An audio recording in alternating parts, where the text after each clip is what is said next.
શ્રીમદ રાજચંદ્ર વચનામૃત આંક 755 આની એક્ઝેક્ટ તિથિ નથી, પણ સંવત 1953 ક્યાંક લખાણું છે. આ કોઈ પત્ર નથી, કોઈના ઉપર લખેલો પત્ર નથી, પણ જોઈ શકાય છે કે ઘણો મોટો છે. ઓલમોસ્ટ 4 પાના. અને જો આ આખો કોઈ વાંચ્યો હોય તો જણાય કે એક પ્રકારના લેખ અથવા તો એક પ્રકારના ગ્રંથ જેવો લખ્યો છે. અમુક વાતને શરૂઆત કરી અને પછી એક તત્વજ્ઞાનની વાત ઉપર લઈ જાય છે. આગળ જતા જોશું આપણે આ પત્રમ. અને શરૂઆતમાં જે બેકગ્રાઉન્ડ તૈયાર કર્યું છે એમાં એક એક વાક્ય સમજવા જેવા છે, આપણને વૈરાગ્ય ઉત્પન્ન કરે એવા છે. શારીરિક, માનસિક અનંત પ્રકારના દુઃખોએ આકુલ વ્યાકુલ જીવોને તે દુઃખોથી છૂટવાનો બહુ પ્રકારે ઈચ્છા છતાં તેમાંથી તે મુક્ત થઈ શકતા નથી. દુઃખમાંથી છૂટવાની ઈચ્છા તો છે જીવોને, પણ એમાંથી છૂટી શકતા નથી. એમ કે સ્ટેટમેન્ટ આ જાતની વિચિત્રતા છે. તેનું શું કારણ? કેવું વિચિત્ર છે આવું કેમ થાય છે? જો જીવો સમજે કે અમને દુઃખ છે અને દુઃખથી છૂટવાની પણ એમની ઈચ્છા છે, છતાં છૂટી શકતા નથી, એવું પ્રશ્ન અનેક જીવોને ઉત્પન્ન થયા કરે, પણ તેનું યથાર્થ સમાધાન કોઈ વિરલ જીવને જ પ્રાપ્ત થાય છે. જ્યાં સુધી દુઃખનું મૂળ કારણ યથાર્થપણે જાણવામાં ન આવ્યું હોય ત્યાં સુધી તે ટાળવાને માટે ગમે તેવો પ્રયત્ન કરવામાં આવે તો પણ દુઃખનો ક્ષય થઈ શકે નહીં. અને ગમે તેટલી અરુચિ, દુઃખ ટાળવાની તો ઈચ્છા છે, પણ દુઃખનું મૂળ કારણ શું છે એ જ્યાં સુધી ન ખબર પડે, ન સમજાય, ત્યાં સુધી દુઃખથી મુક્ત થઈ ન શકે. એમ કે ખાલી દુઃખથી છૂટવાની વાત કરીએ એટલે છૂટી જવાય એમ નથી. એ દુઃખ શેના લીધે થયું છે ઉત્પન્ન, એ જાણવું બહુ યથાર્થપણે જાણવામાં ન આવ્યું. એમ કે એનું કારણ, એનું મૂળ કારણ શું છે. અને ગમે તેટલી અરુચિ, અપ્રિયતા અને અભાવ તે દુઃખ પ્રત્યે હોય છતાં એને અનુભવ્યા જ કરવું પડે. દુઃખ પ્રત્યે અરુચિ હોય, દુઃખ ગમે નહીં એટલે દુઃખ વયું જાય એમ નથી.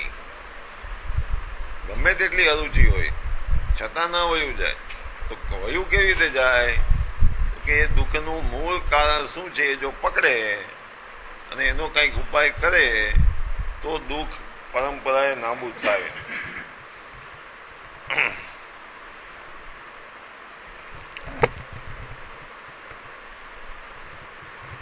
તો એ દુઃખને અનુભવ્યા જ કરવું પડે. અવાસ્તવિક ઉપાયથી તે દુઃખ મટાડવાનો પ્રયત્ન કરવામાં આવે અને તે પ્રયત્ન ન સહન થઈ શકે એટલા પરિશ્રમપૂર્વક કર્યું હોય છતાં તે દુઃખ ન મટવાથી દુઃખ મટાડવા ઈચ્છતા મુમુક્ષુને અત્યંત વ્યામોહ થઈ આવે છે અથવા થયા કરે છે. કે આનું શું કારણ? જો દુઃખ મટાડવા માટે બહુ પરિશ્રમ કરે, બહુ મહેનત કરે, પણ ખોટી મહેનત કરે, કારણ કે એનું કારણ, મૂળ કારણ શું છે એ તો જાણ્યું નથી. એટલે મહેનત ખૂબ કરે પણ દુઃખ ટળે નહીં. જો આખું બેકગ્રાઉન્ડ તૈયાર કરે છે અત્યારે કે આ શું છે. જીવોને દુઃખ ગમતું નથી, દુઃખ અનુભવ્યા કરે છે, એને ટાળવા માટે ખૂબ પુરુષાર્થ કરે છે, મહેનત કરે છે, છતાં દુઃખ ટળતું નથી. આનું શું કારણ? કે દુઃખનું મૂળ કારણ એને ગોઈતું નથી, સમજો નથી. મહેનત કરીને ઊંધો વળી જાય છતાં દુઃખ ટળે નહીં, અને પ્રયત્ન તો દુઃખ ટાળવાનો જ કરતો હોય. આ તો એક આશ્ચર્યની વાત છે. આ દુઃખ ટળતું કેમ નથી? કોઈ પણ પ્રકારે મારે તે દુઃખની પ્રાપ્તિ ઈચ્છિત નહીં છતાં, સ્વપ્ને પણ તેના પ્રત્યે કંઈ પણ વૃત્તિ નહીં છતાં તેની પ્રાપ્તિ થયા કરે છે, એટલે કે દુઃખની પ્રાપ્તિ થયા કરે છે, જોતું નથી તો બી. અને હું જે પ્રયત્નો કરું છું તે બધા નિષ્ફળ જઈ દુઃખ અનુભવ્યા જ કરું છું. એનું શું કારણ? દુઃખ ટાળવાને માટે ખૂબ પ્રયત્ન કરે છે, છતાં એમ કહે છે કે દુઃખ ચાલુ જ રહે છે. એનું શું કારણ? કારણ કે દુઃખનું સ્વરૂપ સમજાણું નથી અને એનું ઓપોઝિટ જે સુખ, દુઃખ ટાળીને સુખ લેવું છે ને, પાછું એકલું દુઃખ ટાળવું એમ નથી. એની અંદર ગર્ભમાં શું રહેલું છે કે દુઃખ ટળે અને સુખ મળે. એ બેનું સ્વરૂપ નથી સમજાણું અને એટલે ખોટા ઉપાય કરે. આપણને કોઈ બીમારી આવી હોય અને બીમારીનો જો બરાબર યોગ્ય ઉપાય કરીએ તો જ બીમારી ટળે, અન્યથા જે ખોટા ઉપાયો કરીએ તો બીમારી કાં તો બીમારી ટળે નહીં અને કાં તો ટળે તો ટેમ્પરરી ટળે. ટેમ્પરરી, પરમનન્ટ નો ટળે. આપણે ખાય છે ને પેઇન કિલર, પગના સાંધા દુખે તો પેઇન કિલર ખાવું એનો ઉપાય છે? એ કઈ એનો ઉપાય નથી. તો ટેમ્પરરી તમને રાહત આપે, ટેમ્પરરી પેઇન ન થાય પણ વળી પાછું થાય. એવી રીતે ગમે તેટલી ધર્મક્રિયાઓ કરીએ પણ જો એની પાછળનું રહસ્ય ન સમજીએ, એ કરવા પાછળનું રહસ્ય ન સમજીએ, કારણ ન સમજીએ તો શું થાય? ટેમ્પરરી રિલીફ મળે. ટેમ્પરરી રિલીફ મળે એટલે શું મળે? તો કે સંસારના સુખ મળે. અહીંયા હોય તો અહીંયા મળે ને બહુ બહુ તો સ્વર્ગમાં જાય. તો ટેમ્પરરીલી સ્વર્ગમાં સુખ ભોગવી આવે. પણ સ્વર્ગનું સુખ તો ટેમ્પરરી છે ને, એ પતી જાય ટાઈમ એટલે વળી પાછો દુઃખી ન દુઃખી. તો પરમનન્ટ સોલ્યુશન શું એનું? પેઇન કિલર ખાવાથી શું થાય? એમ અહીંયા આખા પેરેગ્રાફની અંદર કૃપાલુદેવે દુઃખનું મૂળ કારણ શું એના તરફ આપણું લક્ષ્ય દોર્યું છે. ભાઈ ધર્મ શું કામ કરવો? કઈ જરૂર કરી? આપણને તો એમ લાગે છે કે સંસાર પુણ્યનો ઉદય છે તો સંસારમાં સુખ છે, તો એ બધું છોડીને તમે અમને ધર્મ કરવાનું કહો છો. ખાવા પીવાના જલસા છે, અમને પૈસા અઢળક છે, કોઈ તકલીફ નથી ખાવા પીવાની વસ્તુઓની લઈ આવવાની, તો તમે એને બંધ કરાવો છો. તો તમે અમને દુઃખી કરવા માંગો છો કે સુખી કરવા માંગો છો? હા, એ તો વાત કે અત્યારે તને પુણ્યનો ઉદય છે એટલે દુઃખની ખબર નથી પડતી, પણ જેવો પુણ્યનો સ્ટોક પૂરો થશે અને પછી જે દુઃખ આવશે એની અમને ચિંતા છે. એટલે અમે તને કહી છીએ કે ધર્મના રસ્તે ચડ.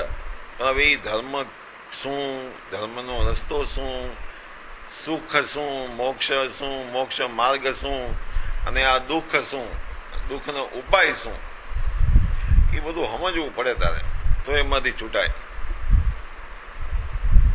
સંસારમાં પણ આપણને કોઈ બીમારી આવી પડે તો આપણે એની વાહે, મોટી બીમારી તો એની વાહે મંડી પડી છે કે આ કેવી, એનું બધું વાંચી છે લઈ આવીને કે ડાયાબિટીસ, તો ડાયાબિટીસ કેવી રીતે થાય એની ચોપડી વાંચી લઈ, કેવી રીતે થયું, પછી શું શું કરવાથી મટે, અને એના અલગ અલગ ઉપાય જ્યાં જ્યાંથી મળે ત્યાં છાપવામાં આવે, મેગેઝિનમાં આવે, બધું વાંચી બેઠા અભ્યાસ કરીએ એનો.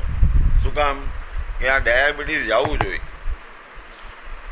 સીધું આપણે ડોક્ટરની દવા ખાવા નથી, ડોક્ટરની દવા તો લઈ જઈએ પણ સાથે સાથે એનો આપણને ચિંતા છે મગજની અંદર, એટલે એનો અભ્યાસ પણ કરીએ છીએ. કેમ થયું આનું કારણ શું? અને જો એનું કારણ પકડાય તો એનો બરાબર ઉપાય થાય, એમ અંદરમાં ખબર છે. તો એવી રીતે આ પેરેગ્રાફ આખામાં એમ કીધું કે જીવ દુઃખી દુઃખી દુઃખી કેટલો દુઃખી થાય છે અને દુઃખ દૂર કરવાની ઈચ્છા પણ રાખે છે, પણ દુઃખ દૂર થતું નથી કારણ કે દુઃખનું મૂળ કારણ એને પકડ્યું નથી. અને એનો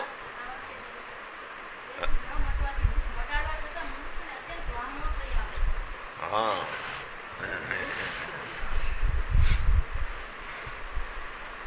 તે દુઃખ ન મટવાથી છે ને તે જો પેલા ઉપર તે પ્રયત્ન ન સહન થઈ શકે એટલા પરિશ્રમ પૂર્વક કર્યું હોય, બહુ પરિશ્રમ કરે ને, શું પરિશ્રમ કરે? હે આપણે શું કરે?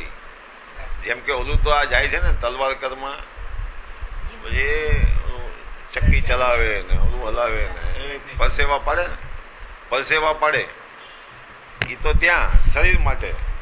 હવે અહીંયા ધર્મ માટે શું પરસેવા પાડે જીવ? માંસ ખમણ કરે, અઠાઈ કરે, જાત્રાઓ કરે, 99 જાત્રા કરે તો પરસાવા પડે કે નહીં? થાકી જાય.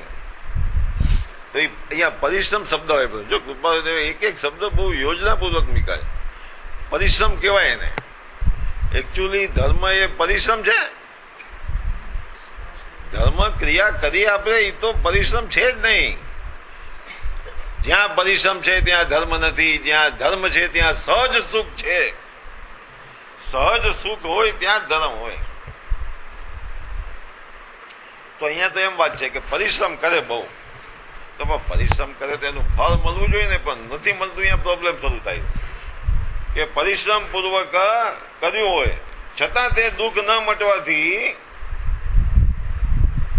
દુઃખ મટાડવા ઈચ્છતા મુમુક્ષુ ને કેવો છે? મુમુક્ષુ કે દુઃખ મટાડવા ઈચ્છે તો છે પણ ખૂબ પરિશ્રમ કરે છે છતાં દુઃખ એનું મટતું નથી. એવા મુમુક્ષુને પછી શું થાય? તો મટાડવા ઈચ્છતા મુમુક્ષુને અત્યંત વ્યામો થઈ આવે છે અથવા થયા કરે. એટલે ખૂબ પરિશ્રમ કરે અને છતાં જે જોતું હોય ન મળે ત્યારે જે પ્રકારની મૂંઝવણ થાય એને વ્યામો કહેવાય. એક તો મૂંઝવણ થાય અથવા તો એને શંકા ઉત્પન્ન થાય કે આ હું જે કરી રહ્યો છું એ બરાબર કરી રહ્યો છું કે નહીં, આનું રિઝલ્ટ કેમ નથી આવતું. એમ શંકાઓ, કુશંકાઓ, અજ્ઞાનતાપૂર્વકની ના બધા વિકલ્પો, એવું બધું એને શરૂ થાય, એને વ્યામોહ કહેવાય. આપણે વેઇટ ઉતારવા માટે ખૂબ પરિશ્રમ કરીએ, મહેનત કરીએ અને કંઈક કોઈકે કીધું હોય એ કરીએ, બધું 6 મહિના સુધીને ન ઉતરે વેઇટ, તો પછી આપણને ડાઉટ આવે ને કે કાં તો હું કરું છું એ ખોટું છે, કાં તો ઓલાએ કીધું એ ખોટું છે, કાં તો આ રસ્તો જ ખોટો છે, હવે કંઈક બીજું કરવું જોઈએ. એમ જે બધું શરૂ થાય અંદરમાં મથામાં, એને વ્યામોહ કહેવાય. અને આવું વ્યામોહ કોને થાય? તો મુમુક્ષુને જ થાય. પાછું ઓલાને તો કઈ થાય જ નહીં. સમજાય છે? આ સમજવા જેવું છે. જે બેભાન પડ્યો હોય એને શું થાય?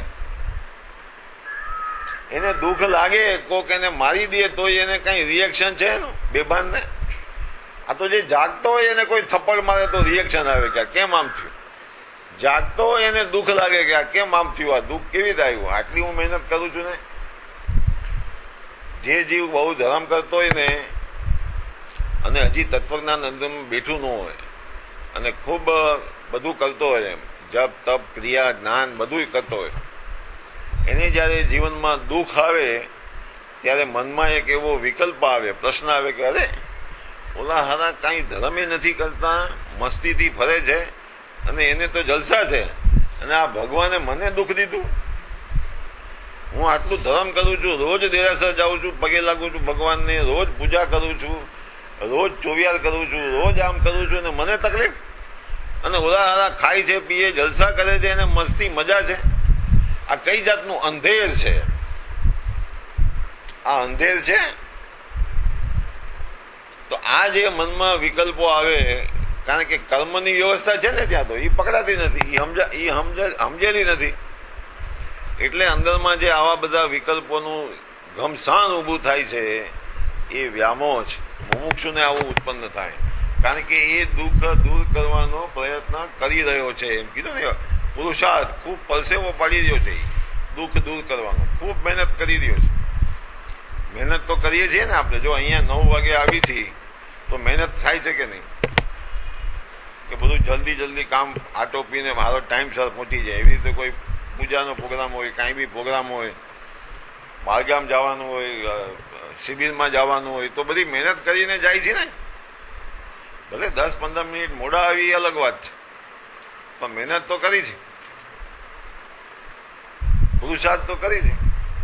અને કોક દી તો 9 વાગે ટાઈમસર આવી જશો એવું મનમાં રાખી છે, અને એમ કરતા કરતા પુરુષાર્થ કઈ જાય છે, હાલે જાય છે જિંદગી. પછી વ્યામો થાય ગયા કેમ થતું નથી, એટલે મને વ્યામો થાય ગયા કેમ બધા ટાઈમસર આવતા નથી, એમ મને વ્યામો થાય.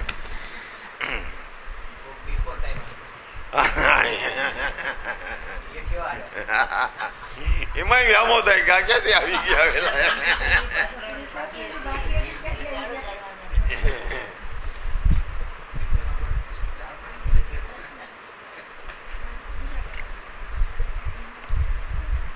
જો આ પત્ર તો નથી પણ આંખ 755 ખબર નથી તમે બધા કેટલાય વાંચ્યો હશે આને પહેલેથી કોઈ વાંચ્યો? આપણે વાંચીને શું કરવું છે? નવનીતભાઈ છે ને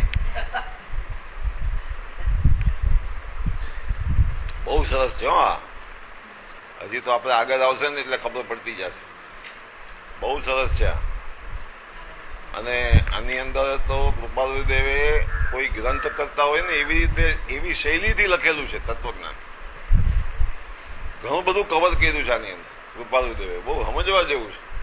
પહેલા પેરેગ્રાફમાં તો બેકગ્રાઉન્ડ તૈયાર કર્યું છે. દુઃખ શું છે? જો તમને બધાને યાદ હોય તો આપણો સૌથી પહેલો જે ચાર્ટ હતો સંકિતનો, એનો પાયો શું હતો ખબર છે? શરૂઆત ક્યાંથી થઈ હતી? તો દુઃખથી થઈ હતી. નીચે છે ને 2 પાયા કે જીવને ધર્મ કરવાની ઈચ્છા કેવી રીતે શરૂ થાય છે.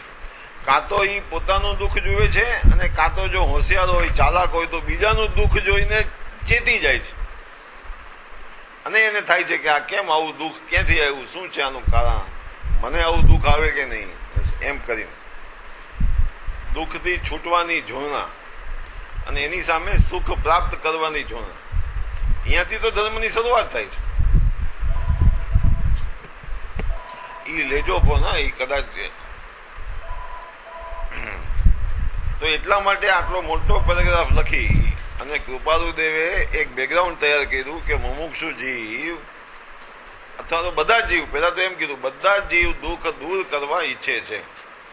કદાચ ખુલ્લું કહીને ન ઈચ્છતા હોય, કારણ કે હવે જે જીવો સંસારમાં ખૂબ સુખ સાહેબીમાં પડ્યા હોય એને તો કઈ દુઃખનો અહેસાસ ન થાય. પુણ્યના પ્રતાપે ખૂબ સુખ સાહેબી હોય, એને દુઃખનો અહેસાસ ન થાય તો ક્યારે થાય? થાય તો ખરો જયારે મરણ આવે ત્યારે. કાં તો પોતાનું મરણ એને દેખાય, એટલે નજીક આવે ને મરણ ઈ દેખાય પોતાને, અને કાં તો ઈ અચાનક મરી જાય તો બીજાને દેખાય. અત્યારે આપણને ગઈકાલના જ બનાવ છે ને મદ્રાસમાં, કેવા બનાવ છે આપણને વૈરાગ આવે એવા છે. ગઈકાલે તો એક સ્મશાનમાં હું જઈ આવ્યો અને બીજાનું આપણે સાંભળ્યું છે તો કેવું અચાનક થાય છે મૃત્યુ, અને કેવી સુખ સાહેબીમાં. કોઈ પ્રકારનું દુઃખ નહીં, પૈસાનું તો દુઃખ નહીં જ, કુટુંબનું દુઃખ નહીં, બધા સરસ. શરીરનું દુઃખ નહીં, પણ આ શરીરનો ભરોસો કરવા જેવું નથી. શરીર માંદું પડીને જ છૂટે એવો કોઈ નિયમ નથી. હારામાં હારું શરીર હોય ને 1 સેકન્ડમાં છોડી દે, લ્યો બોલો, એનો ભરોસો કરવા જેવું નથી. દુઃખ દુઃખ દુઃખથી આ સંસાર ભરેલો છે, અને જે કાંઈ સુખ દેખાય છે થોડું ઘણું થોડા સમય માટે એ ઝાંઝવાના જળ જેવું છે પણ છે નહીં. એમ સંત પુરુષો ઠોકીને કહે છે, જો આપણે જાગી જાય તો. પણ આપણે કુંભકર્ણની ઊંઘમાં પડ્યા છે, કારણ કે આપણને સુખ છે. હમણાં જો જરાક દુઃખ આવે ને તો આપણી પ્રવૃત્તિ બદલાઈ જાય. ઘરમાં દુઃખ આવે, શરીરમાં દુઃખ આવે, પૈસામાં દુઃખ આવે તો જે આ 10-15 મિનિટ મોડા આવી છે ને એ ટાઈમસર આવતા થઈ જાય, ફરી જાય, અંદરની પણિયાથી ફરી જાય, વૈરાગ આવે. અરે મારે ઘરે બેસીને શું કરવું છે, હાલો 10 મિનિટ ટાઈમસર જાવું, એવો વિચાર આવે. આ તો દ્રષ્ટાંત અહીંયાનું તાજું છે એટલે કહું છું. પણ જે કાંઈ સંસારના આપણા કાર્યો હોય ને એ પછી ફીકા લાગે. વૈરાગ કોને કહેવાય? એ પછી ફીકા લાગે, મજા ના આવે એની અંદર. આપણા ઘરમાંથી 1 જણ ઓછો થઈ જાય ને, આપણા કુટુંબમાંથી ઘરમાંથી 1 જણ, દીકરો હોય કે દીકરી હોય કે વહુ હોય કે મા હોય કે બાપ હોય, 1 જણ ઓછો થઈ જાય ને તો જોઈ તો જુઓ, તમને ખીચડી ખાવી ભાવે નહીં. પણ પેટને સંતોષવા ખાવી પડે, પણાને ખાય. ઉદાસીનતા પ્રગટે એમાંથી, દુઃખમાંથી. વૈરાગ આવે, એમ થાય કે હવે બધું નકામું છે, શું કરવું છે હવે? આ પૈસા ભેગા કરી કરીને શું કરવું છે? ક્યાં લઈ જવા છે? કેટલા પૈસા જોઈ છે આ જિંદગી પૂરી કરવા માટે? એવા બધા વિચારો પછી આવવા માંડે. પછી ધીમે ધીમે એ ઓછા થતા જાય, એ અલગ વાત છે. એ તો 15 દી થાય ને 25 દી થાય પછી આ સંસારમાં તો એમ જ હાલે બધે. એમ પોતાની જાતને છેતરવા માંડે બધા. પાછા એવા મળી જાય ને એને કે હવે ક્યાં સુધી મોઢું આવું ચડાવીને બેસો તમે, હવે જરાક હાલો બહાર જાય. જરાક બધા લોકો એને સંસારમાં ખેંચવાની ટ્રાય કરે. ઓલાને માંડ માંડ એક તો વૈરાગ આવ્યો હોય એટલે કૃપાલુદેવે કીધું કે કુટુંબીજનો બધા તારા દુશ્મન છે. સૌથી મોટામાં મોટા દુશ્મન તારા આ દુનિયામાં કોઈ હોય તો એ તારા કુટુંબીજનો છે, એટલે તારા મિત્રો છે. કેમ તો કે તને સંસારમાં પાછો લઈ જાય. વૈરાગ થોડોક ઉભો થયો, એ સ્મશાન વૈરાગ કરી નાખે એ લોકો ભેગા થાય. એ તો એમ જ હોય. હવે બધાનું એમ જ થાય છે, તું મોટો કયો ધર્મિષ્ઠ થઈને આવ્યો ને એવું બધું ઘણું ઘણું કયો. આ સંસાર આવો છે, સંસાર સંપૂર્ણપણે દુઃખથી ભરેલો છે. અહીંયા તો કૃપાલુદેવ કહે છે કે આવું દુઃખ જીવ અનુભવે છે, એનેથી છૂટવાનો ઉપાય પણ કરે છે, પણ બધા ખોટા ઉપાય કરે છે. અને મુમુક્ષુ જીવ જયારે આટલો જબરજસ્ત પુરુષાર્થ કરે છે દુઃખમાંથી છૂટવાનો અને છૂટતો નથી, તો એને મૂંઝવણ થાય છે. મુમુક્ષુની ડેફિનેશનમાં જ કીધી ને મૂંઝવણ કૃપાલુદેવે 254માં. કોને કહેવાય મુમુક્ષુ? તો કે મોહાશક્તિથી મૂંઝાય, એને તો મુમુક્ષુ કહેવાય. મૂંઝાય હજી તો ખાલી, એનો ઉપાયની તો પછી વાત રહી, પણ પેલા મૂંઝવણ થાય છે.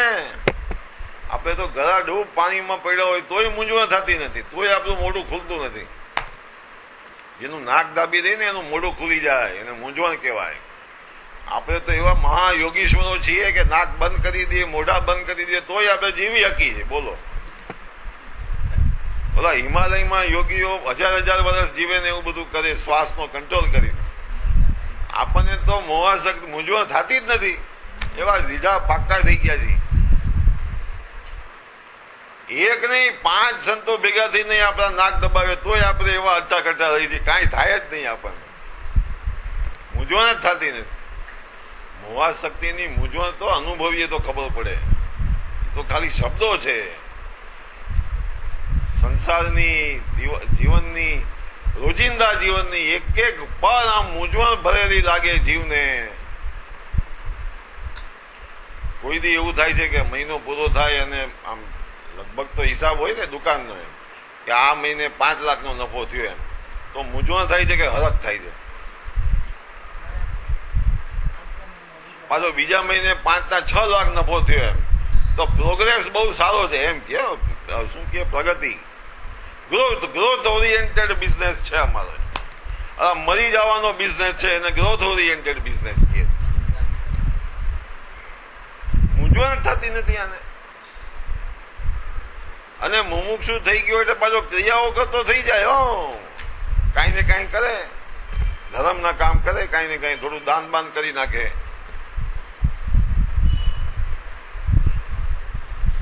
મુમુક્ષુ ત્યાં તો મુમુક્ષુ થાય એની ઉપાધિ વધવી જોઈએ. ધર્મ ચિંતાની ઉપાધિ કે આ હું શું કરી રહ્યો છું અને આ કયા રસ્તે જઈ રહ્યો છું અને મારે રિઝલ્ટ શું જોઈ છે આની અંદરથી, એવી મૂંઝવણ આપણને થવી જોઈએ. શું એ દુઃખ કોઈને મળતું જ નહીં હોય? હા, કેવો સવાલ કરે. જો હવે લાઈન કૃપાલુદેવ આપણને રસ્તે ચડાવે છે, વિચારના રસ્તે, એક પછી એક દુઃખની વાત કરીને. હવે કે છે કે શું આ દુઃખ મટે એવું નથી? જો દુઃખ એવું હોય કે મટે જ નહીં, દુનિયામાં કોઈને ન મળતું હોય. જો ભાઈ એક જમાનામાં એવું હતું ને કે જેને ટીબી થાય ને એમ ખબર પડે, ડાક્ટર એમ કે ટીબી છે તો બધા સમજી જાય, પોતે સમજી જાય કે મરી ગયા, કારણ કે એની દવા જ નહોતી ને, નો રેમેડી, મરી જ જવાનું છે. તો આ દુઃખ એવું છે સંસારનું કે કઈ થાય જ નહીં, એનો ઉપાય આપણે ભવભ્રમણ કરતા જ રહેવાના, એમ સવાલ કરે છે કૃપાલુદેવ. કે એમ નથી. ડાક્ટરો એવા બેઠા છે સંત પુરુષો કે તને એ ભવ બ્રહ્માંડના દુઃખમાંથી કાઢી શકે, આ દુઃખ ટરી શકે એવું છે. ટરી શકે એવું ન હોય તો પછી શું કરવું? આપણે હેલ્પલેસ થઈ જાય. આ જગતને શું એ દુઃખ કોઈને મળતું જ નહીં હોય? દુઃખી થવું એ જ જીવનો સ્વભાવ હશે. દુઃખી થવું એ જીવનો. જો આ કેવા વિકલ્પો આવે છે, આવા સવાલો આપણને મગજમાં ઉઠવા જોઈએ. આપણને દુઃખ હોય તો આ દુઃખનું ક્યાંક યાદ આવે ને, દુઃખ જ નથી આપણને તો.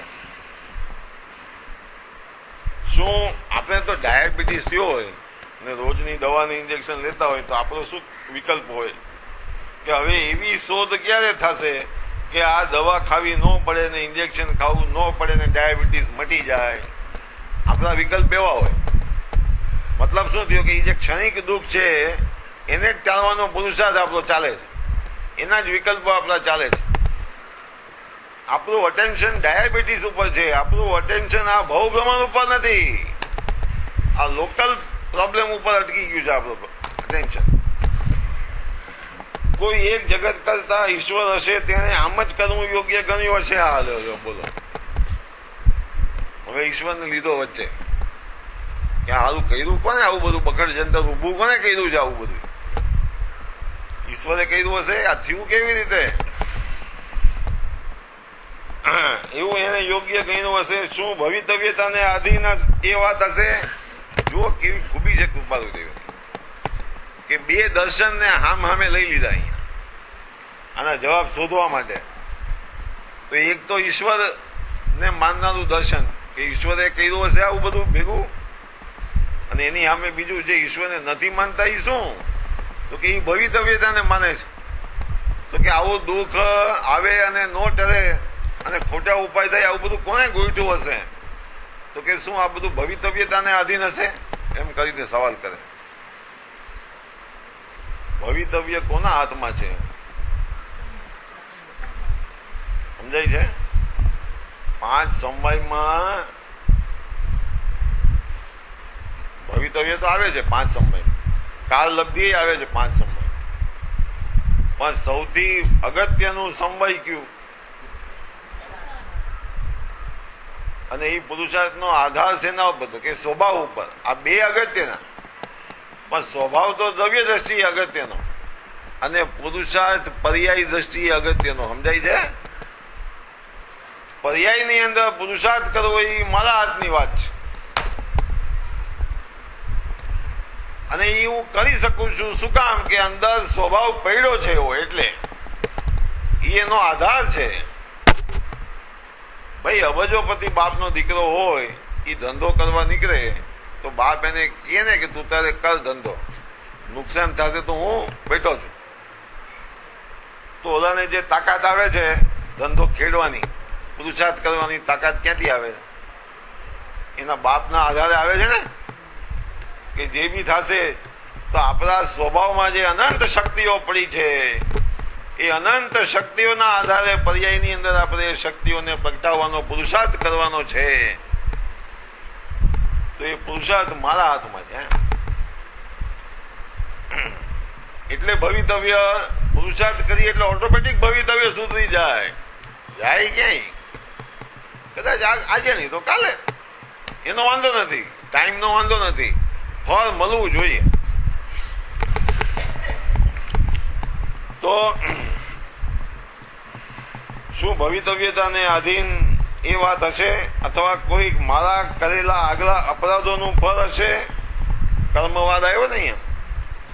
એ વગેરે અનેક પ્રકારના વિકલ્પો જે જીવો મન સહિત દેહધારી છે તે કર્યા કરે છે. જો સંઘની પંચેન્દ્રિયને લીધા અહીંયા ઇનડાયરેક્ટલી, નામ પાડ્યા વગર, શાસ્ત્રીય ભાષા વાપર્યા વગર મન સહિતના દેહધારી જીવો કરી શકે આવા વિચાર, બીજા લોકો ન કરી શકે. મન સહિતના દેહધારી જીવો તે આવા વિકલ્પો કરે છે. એટલે આનો અર્થ શું થયો? કે આપણને જો દુઃખ તો બધા જીવોને પડે છે, મનધારી હોય કે ન હોય.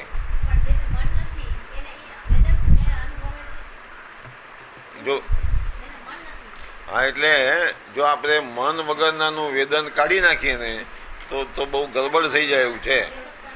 હા, એટલે વેદક માટે વેદના માટે મનની જરૂર નથી, પણ મન હોય ત્યારે વેદના વધારે પ્રકાશિત થાય છે. મન હોય ત્યારે શું થાય છે? વેદના પ્રકાશિત થાય છે. કેવી રીતે? કે એક તો પોતાને એના અનુભવની ખબર પડે છે.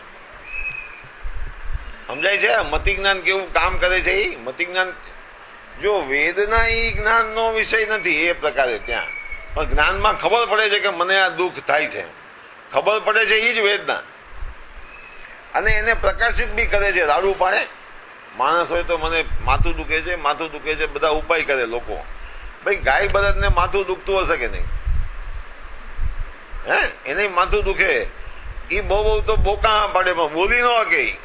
પણ હજી સંજ્ઞની પંચેન્દ્રિય છે એટલે રાડું પાડે તો ઓલો એનો જે માલિક હોય ને એ કંઈક સમજે કે આને દર્દ થાય છે તો દવા કરે. ડાક્ટર હોય છે ને પશુના. પણ જે સંજ્ઞની પંચેન્દ્રિય ન હોય, ખાલી પંચેન્દ્રિય હોય અથવા ચૌરેન્દ્રિય હોય, આ બધી ગિલોડી વાંદા બધા હોય, એને તમે પકડો ને મારો ત્યારે એને દુઃખ થતું હશે કે નહીં? સમજાય છે? પણ એ કહી ન શકે, પ્રકાશિત ન કરી શકે, પણ એને વેદના થાય છે. અને દુઃખની અનંત વેદના જ્યાં પડેલી છે કે જ્યાં ફક્ત અક્ષરનો નાનકડો ભાગ જ પ્રકાશિત છે, અને તેમ છતાં અનંત દુઃખ ત્યાં થઈ રહ્યું છે, ભોગવાઈ રહ્યું છે, એવી નિગોદ એની અંદર જીવ આખા વિશ્વમાં જ્યાં બીજે ક્યાંય દુઃખ નથી એવું દુઃખ ભોગવે છે. નરક કરતા પણ વધારે દુઃખ ભોગવે છે નિગોદની અંદર, પણ એ બાપડો કોઈને કહી શકતો નથી. અને સુષુપ્ત દશાની અંદર એ દુઃખને ભોગવે છે. પણ અનંત દુઃખ છે એમ જ્ઞાની ભગવંતોએ કીધું છે. વિતરાગ સર્વજ્ઞ જિનેશ્વરોએ એમના જ્ઞાનમાં દીઠું છે અને કીધું છે. એ સાંભળીને વાંચીને આપણને દુઃખનો પરિચય થવો જોઈએ. જે આ પેલા પેરેગ્રાફમાં કૃપાલુદેવે કીધું, દુઃખ છે શું અને કેવું હોય. તો આ બધા દુઃખ તો કાંઈ નથી નિગોદના દુઃખની સરખામણીમાં. અનંત દુઃખ છે ત્યાં, પણ એ દુઃખનો વિચાર નથી કરી શકતો.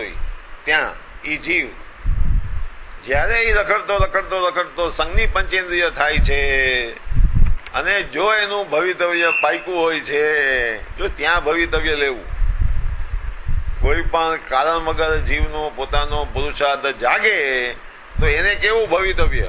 પણ પુરુષાર્થ જાગ્યા પછી જે ધ્યેય પ્રાપ્ત કરવા માટે જે કરવું પડે ત્યાં ન લેવું ભવિતવ્ય. સમજાય છે આ વાત?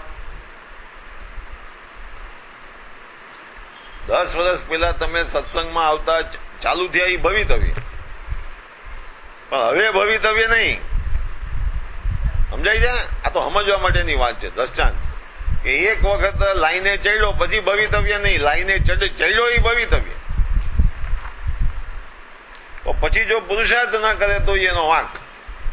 એ ભવિતવ્યનો વાંક નહીં, ભવિતવ્યનો આધાર હશે કે કેમ? એમ સવાલ કર્યો ને કૃપાલુદેવ. લોકો બધા ધર્મ કરે છે એ ભવિતવ્યના આધારે કરે છે કે પોતાના પુરુષાર્થના આધારે કરે છે?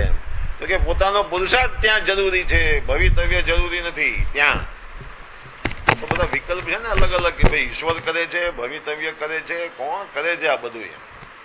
કારણ કે જો કોણ કરે છે એ ખબર પડે તો એનો ઉપાય કરીને, જો આપણને ઈશ્વર કરે છે એમ ખબર પડે તો આપણે શું કરવું? તો વેરી સિમ્પલ ને, ભગવાનના મંદિરમાં જઈને ભગવાનની ભક્તિ કરવી, ભગવાનને પ્રસન્ન કરવા, તો આપણું દુઃખ દૂર થઈ જાય. જો એમ હોય તો આ એનો ઉપાય બહુ સરસ છે. અચ્છા એમ નથી તો ભવિતવ્ય છે, તો એનું કેમ કરવું એ બતાવો. તો એનું કારણ ખબર પડે તો એનો રસ્તો નક્કી થાય કે હવે કેમ કરવું એમ. તો હા,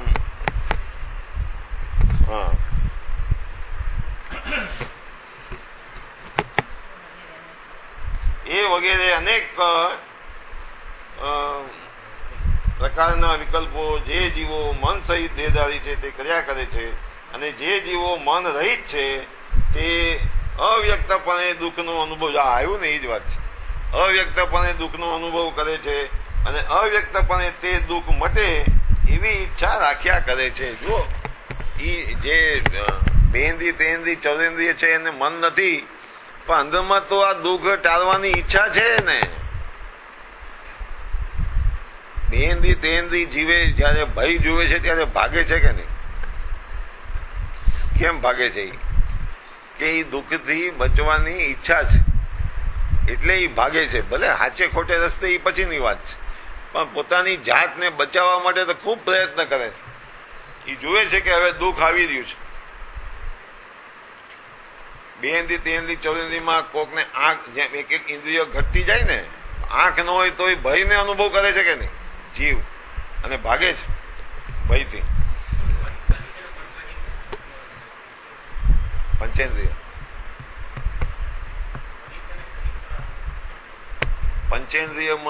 પંચેન્દ્રિય જીવોમાં બે પ્રકાર છે. એટલે આપણે જે મનુષ્ય છીએ એ બધા મન સહિતના પંચેન્દ્રિય છે, પણ અમુક પ્રકારના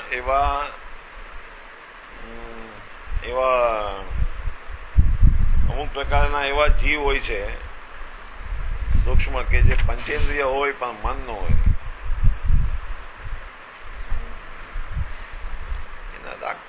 આ છે ને સમૂલછીમ જીવ કહેવાય એને.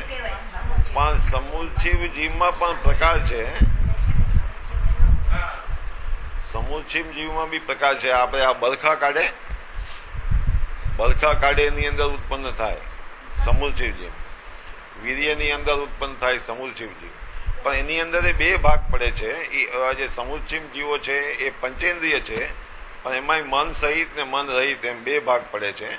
અમુક પ્રકારમાં જે ઉત્પન્ન થાય એ સંઘની પંચેન્દ્રિય છે, બહુ સૂક્ષ્મ છે છતાં સંઘની પંચેન્દ્રિય છે. અને અમુક પ્રકારમાં સંજ્ઞા નથી એને પણ પંચેન્દ્રિય છે. એવા જીવો ઉત્પન્ન થાય છે સૂક્ષ્મ. આ જગતને વિશે પ્રાણી માત્રનો વ્યક્ત અથવા અવ્યક્ત, આ ઈ પહેલા વાંચો ચાલો.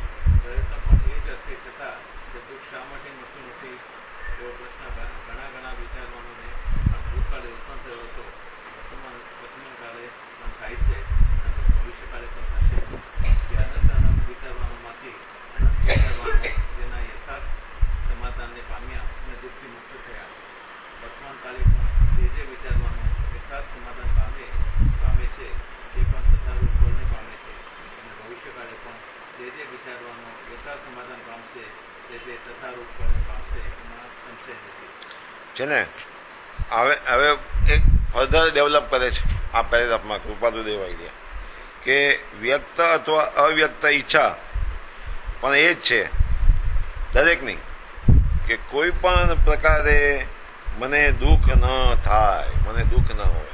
તો આ તો એનો બેઝ તૈયાર થયો. ઈચ્છા તો બધાની એવી છે કે જે કરવું હોય અમે કરવા તૈયાર છીએ, અમને કયો તમે શું કરવું એ કોઈ પણ પ્રકારે, પણ દુઃખ અમારે નથી જોતું, દુઃખ કાઢવું છે અમારે, એવી દરેકની ઈચ્છા છે. અને સર્વથા સુખ હો પ્રયત્ન પણ એ જ છે બધાયનો. તો એટલે તો આપણે લીધું હતું ને આપણા ચાર્ટની અંદર બેઝમાં, જો દુઃખ નથી જોતું અને સુખ જોઈ છે, તો સુખનું સ્વરૂપ નક્કી કરવું પડે, કેવું સુખ જોઈ છે એ આપણે લખ્યું છે એની અંદર આપણા ચાર્ટમાં. અને પ્રયત્ન પણ એ જ અર્થે, છતાં તે દુઃખ શા માટે મળતું નથી એવો પણ ઘણા વિચારવાનોને હવે અહીંયા આ વાત શરૂ કરે કે આ તો પ્રોબ્લેમ થયો નક્કી, કે ભાઈ દુઃખ ઈચ્છા છે ટાળવાની પણ છતાં જાતું નથી, ટળતું નથી. તો કેમ? એવો વિચાર કોને આવે છે? તો કે વિચારવાન જીવોને. બાકી તો બધું એમને એમ હાઈકે રાખે છે, હાઈવે રાખે છે દુનિયામાં.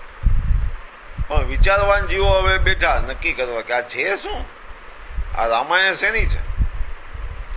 અને આપણે કથાનું યુગમાં તો એના ઘણા દ્રષ્ટાંતો છે ને.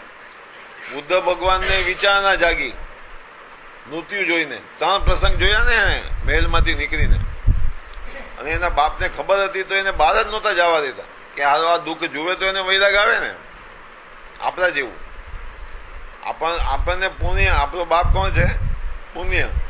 એ બરાબર સમજીને બેઠો છે કે આને તો એવું જલસા કરાવું કે એમાંથી બહાર નીકળે તો એ ધર્મનો વિચાર કરે ને, માથાકૂટ જ ન જોઈ. પણ એ તો અચાનક બહાર નીકળી ગયા તો ઓલી ડોસીને જોઈ, યાદ છે ને એ કથા, મતલબ ચાચડીને જોઈને એવું બધું, તો એને વિચાર શરૂ થયો. જો આ વિચારવાની વાત ચાલે કે આ છે શું, આ મૃત્યુ છે શું, એમ કરીને ચાલુ થયું. અને કૃપાલુદેવે બી ક્યાંથી શરૂઆત કરી નાનપણમાં, હું કોણ છું, ક્યાંથી થયો, શું સ્વરૂપ છે મારું ખરું. તો એ શું છે, એ વિચારવાન જીવની વાત છે. કે આ છે શું બધું, એ શરૂઆત અહીંયાથી થાય. અહીંયા એક વાત કરે છે કે અનંતા વિચારવાન જીવોએ આવો વિચાર કર્યો ભૂતકાળમાં, અત્યારે કરે છે અને ભવિષ્યકાળમાં કરશે. જો કૃપાલુદેવની આ એક મહાન ખૂબી છે. આખા વચનામૃતની અંદર કૃપાલુદેવને જ્યાં જ્યાં સિદ્ધાંત જોશોથી ઠોકી ઠોકીને બેસાડવો છે, ત્યાં એ હંમેશા એ સિદ્ધાંતની કે એ વાતની ત્રણેય કાળની વાત કરે છે. જયારે કૃપાલુદેવ જે જગ્યાએ ત્રણેય કાળની વાત કરે કે આમ હતું, આમ છે અને આમ થશે, ત્યારે સમજી લેવું કે હવે આની અંદર કોઈ મીન મેચ ફેરફાર નથી. એની અંદર દ્રવ્ય ક્ષેત્ર કાળ ભાવના પરિણમન નથી, બદલાતું નથી. આપણે કહીએ ને 5મો વારો છે અત્યારે, તો ભાઈ હવે સમય પ્રમાણે ક્ષેત્ર પ્રમાણે કઈ ફેરફાર કરો એમ તો કરો. એ એવી વાતમાં કરો ને થાય એ વાત અલગ છે. પણ અમુક વાત એવી છે કે જેની અંદર કોઈ ફેરફાર ન થાય, ભૂતકાળમાં આમ હતું, અત્યારે આમ છે ને ભવિષ્યમાં આમ થશે, નો ચેન્જ એટ ઓલ. તો એ જડબે સલાટ ત્યાં સિદ્ધાંત બેસાડીને વાત કરે, અથવા તો એ પ્રયોગ, અથવા તો એ પ્રયત્ન, અથવા તો એ વિધિ, જેની બી વાત કરતા હોય એની વાત જડબે સલાટ કરે છે જયારે ત્રણેય કાળની વાત કરે ત્યારે. અને આ કૃપાલુદેવનું પેટર્ન છે. આ જો તમે વચનામૃતનો અભ્યાસ કરો તો સમજાય. કૃપાલુદેવની આ પેટર્ન છે, આ શૈલી. આમ તો જે કૃપાલુદેવની શૈલી છે ને એ આખે આખી 1000 વર્ષ સુધી પેટર્ન રહેવાની છે, હું તમને કહી દઉં. કારણ કે આવો યુગ પુરુષ ભૂતકાળમાં બહુ ઓછા થયા છે, વર્તમાન કાળમાં તો છે જ નહીં, અને ભવિષ્યકાળમાં મને આશા નથી કે થાય. આ સમજી લેવું હો કૃપાલુદેવ. કારણ કે બધું ભેગું થયું હતું એમાં. 5 સમય તો સોલિડ ભેગા થયા હતા. અહીંયા એક કાળ લબ્ધિ આપણા પક્ષમાં હતી, કાળ લબ્ધિ એની વિરુદ્ધ હતી અને આપણા પક્ષમાં હતી, તો અહીંયા આવ્યા. બાકી એના કર્મનો ઉદય, એનો ભૂતકાળનો પુરુષાર્થ, એનું બધું ભૂતકાળનું જ્ઞાન, એ બધું એવું ભેગું થયું હતું અત્યારે. અને કર્મના ઉદયમાં સરસ્વતી આવે. સરસ્વતી એમને એમ ન આવે, એ કર્મનો પુણ્યનો ઉદય જોઈએ. કોઈ સંત મોટો હોય પણ એને સાંભળવા વાળું કોઈ ન હોય, અને એ ખૂણામાં બેઠો હોય. કેમ? તો કે એને જ્ઞાન ઓછું છે એટલે નહીં, પણ એનું પુણ્ય ઓછું છે બિચારાનું. શું કરે એમાં? અને એને એની કાંઈ પડી નથી. જો ખરો સંત હોય તો, જો ગરબડ વાળો હોય તો માર્કેટિંગ શરૂ કરે પાછું. એવું નહીં લેવાનું એમ. સંત, સાચો સંત પુણ્યના ઉદયથી આવે.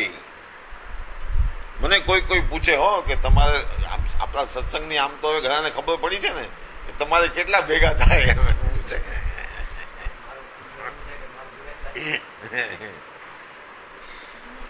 હવે આમ જરાક ફિગર હરખો હોય તો મને સારું લાગે કે નહીં?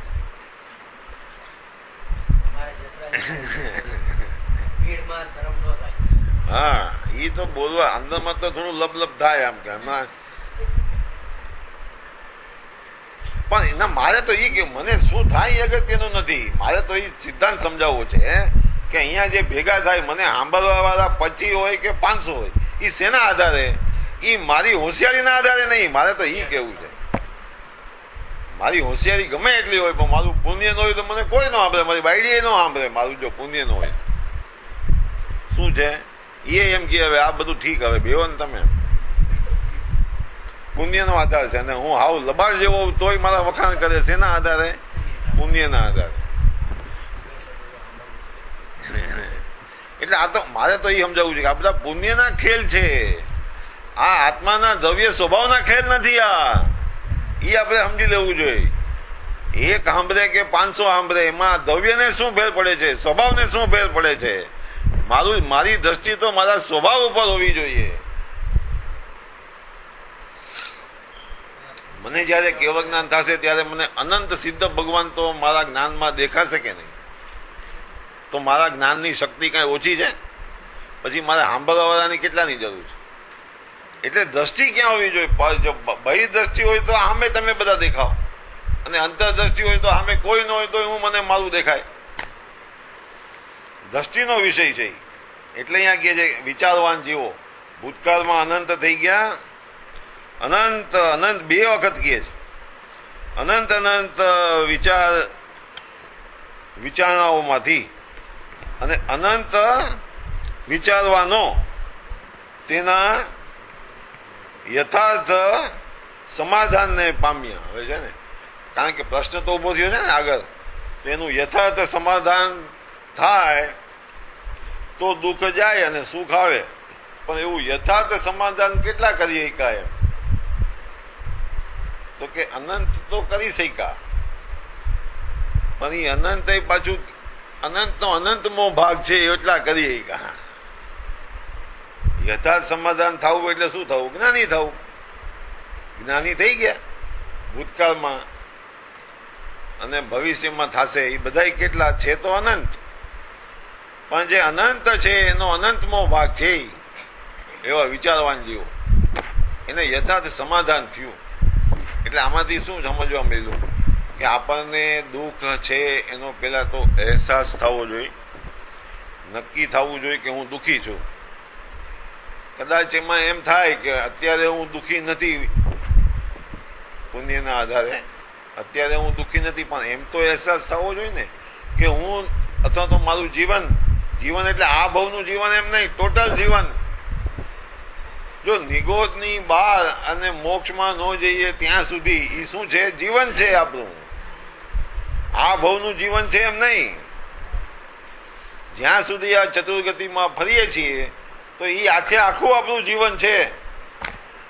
આપણું જીવન કેદી બંધ થશે? તો કે મોક્ષમાં જશું તેથી બંધ થશે. અને ઓલા નિગોદની વાત તો કરતા નથી. કેમ કે ત્યાં કઈ ઉપાય નથી.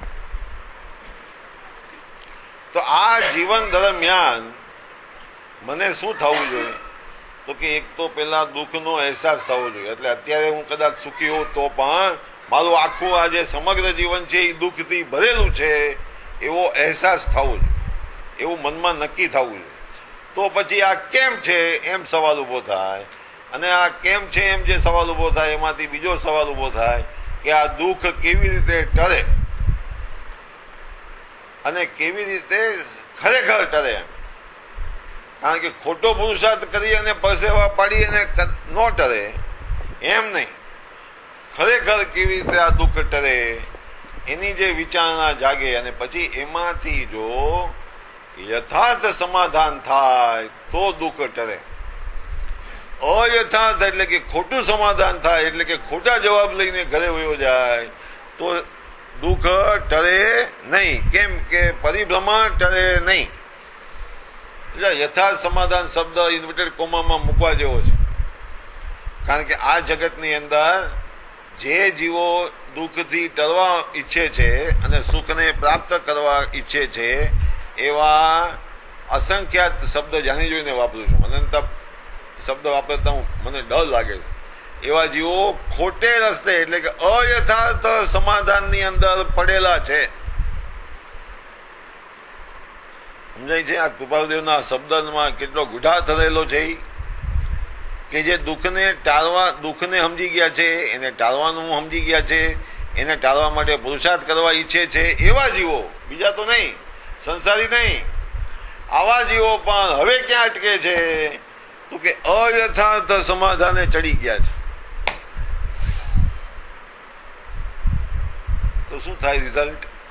કે અયથાર્થ સમાધાનને ચડી જવાના હિસાબે એના પ્રયત્ન પણ અયથાર્થ થાય અને એ કદાચ ટેમ્પરરી સુખ આપી અને એ રિઝલ્ટ આપીને વયા જાય. એ પ્રયત્ન, એ પુરુષાર્થ ક્ષણિક સુખ આપી અને પાછા વયા જાય. કારણ કે એનો બેઝ ક્યાં હતો? તો કે અયથાર્થ સમાધાનમાં હતો. એટલે અને આની જ બધી વાત ચાલશે આગળ. આ બહુ મસ્ત છે આ 755. યથાર્થ સમાધાન બહુ અગત્યનું છે.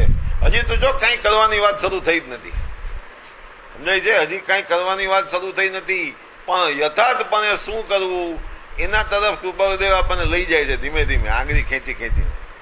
એક એક સ્ટેપ, એક એક પેરેગ્રાફમાં એક એક સ્ટેપ છે.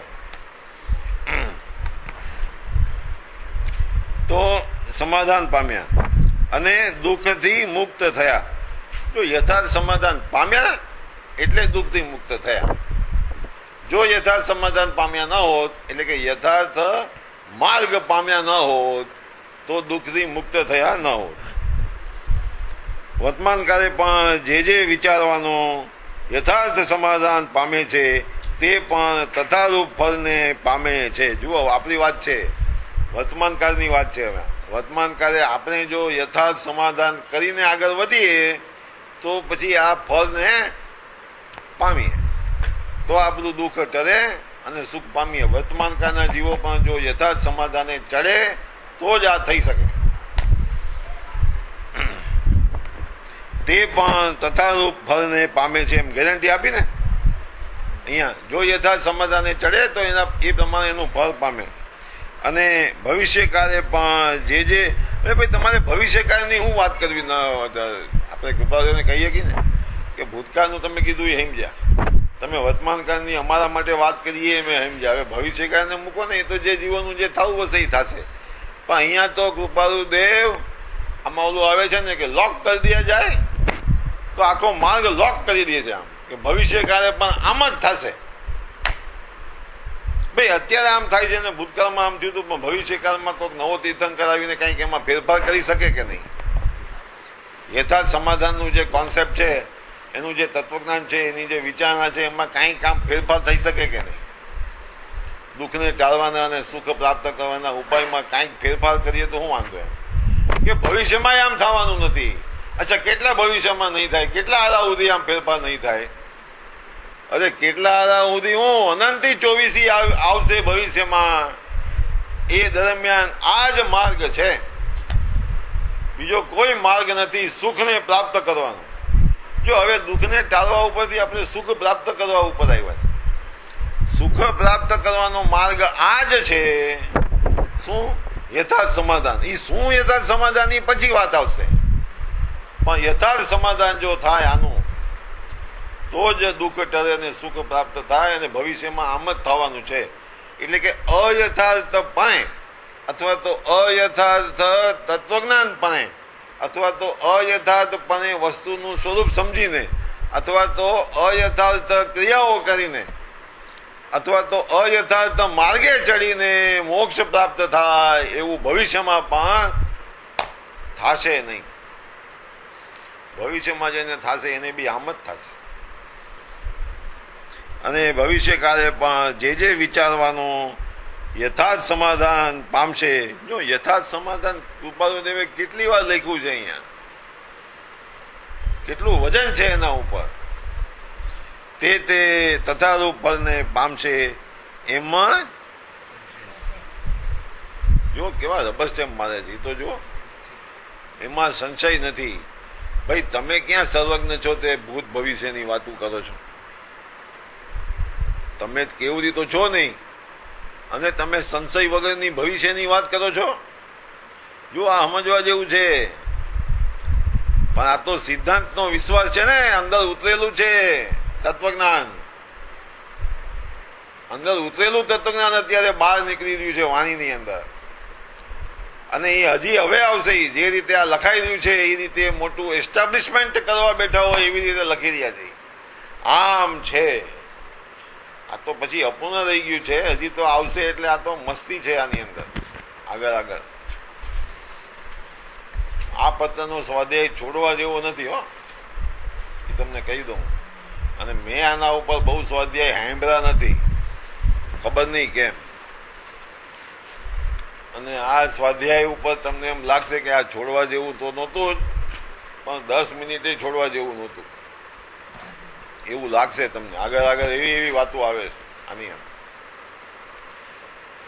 સંશય વગરનું તત્વજ્ઞાન છે અહીંયા કૃપાળુદેવના મોઢેથી નીકળેલું. અને એ આપણને બધા આ એકની અંદર આખું જાણે આમ આવી જતું હોય ને, બહુ અજબ ગજબનું છે. ઇનફેક્ટ આ કેટલામું વર્ષ ચાલે છે? કૃપાળુદેવની દશા તો જુઓ, જબરજસ્ત છે દશા અત્યારે હાલી રહી છે કૃપાળુદેવની. કલ્પના કરો આપણી સામે કૃપાળુદેવ બેઠા હોય અને આમ બોલી રહ્યા હોય, અને એ જેવો તેવો જ્ઞાની, જો જ્ઞાની એટલે બધા જ્ઞાની એમ હમનો સમજી લેવા હરેક હરખા એમ. આ જ્ઞાની ને ખાલી જ્ઞાની નહીં, આ યુગ પુરુષ હતો ઈ, અને બધું એમાં ભેગું થયું હતું એવી રીતે કે આપણને ફાયદો થાય. આવું મળે નહીં ક્યારેય તમને. મારી દ્રષ્ટિએ તો આવું તત્વજ્ઞાન બે જગ્યાએ મળે. એક ભગવાનના સમોસન અને એક આવો કોઈક યુગ પુરુષ પેદા થાય ને ત્યારે. આ વચનામૃત છે એ તો અજબ ગજબ છે. શાસ્ત્ર લખવા બેસે ને કોઈ તો અમુક એને લેવી પડે, અમુક પક્ષ લેવો પડે. વ્યવહાર નહીં કે નિશ્ચય નહીં કે મુનિ ચારિત્ર કે શ્રાવક ચારિત્ર કે કોઈ સબ્જેક્ટ લઈને શાસ્ત્ર લખે, અને then it is connected with that subject only. આ તો છે ને જબરજસ્ત છે. આખો દરિયો આની અંદર કૃપાળુદેવે મૂકી દીધો, અને આ લખવા બેઠા છે એવી રીતે પણ અધૂરું રહી ગયું છે. નહીં તો હજી મોટો ગ્રંથ લખાય ને એ સ્ટાઇલથી લખવાનું ચાલુ કર્યું છે.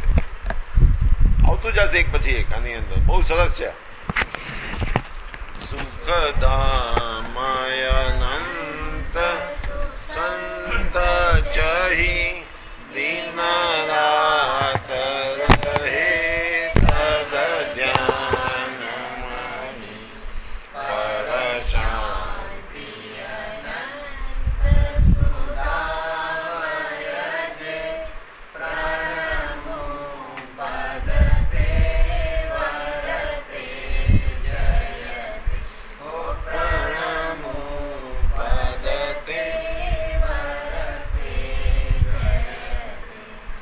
गुरुदेव की जय, परम कृपालु देव की जय, त्रिलोकनाथ की जय, बसंतन की जय, आनंद घन. આત્મા જ સેવક